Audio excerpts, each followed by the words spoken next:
Day 39 of the war in Gaza with Hamas, Defense Minister Gallant says Hamas has lost control of the Gaza Strip as the IDF moves to fully capture Gaza City. An image circulating on social media shows IDF troops of the Golani Brigade inside Gaza's parliament building in the terrorist capital after capturing the site. The defense minister reported that terrorists are fleeing south, civilians are looting Hamas bases, and realized that terrorist rule is coming to an end, with Israeli forces advancing according to plan. Gallant rejected reports of a potential ceasefire and said there is no stopping. Israel's goal is to remove Hamas and it will achieve its goal.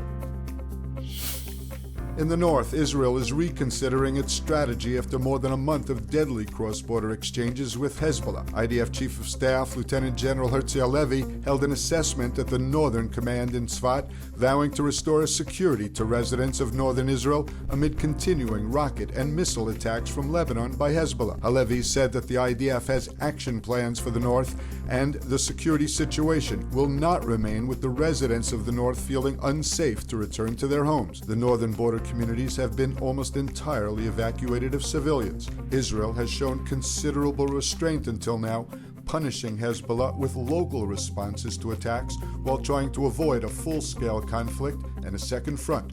More than 80 Hezbollah terrorists have been killed in Israeli reprisals. The 27 European Union nations have jointly condemned Hamas for what they described as the terror group's use of hospitals and civilians as human shields in its war against Israel. EU Foreign Affairs Chief Josep Borrell said the bloc also asked Israel for maximum restraint in order to avoid human casualties. Borrell issued the statement as a show of unity following weeks of often contrasting statements on how the EU views the Israel-Hamas war. The member states were totally split in a UN resolution calling for humanitarian truces in Gaza and an end of hostilities between Israel and Hamas.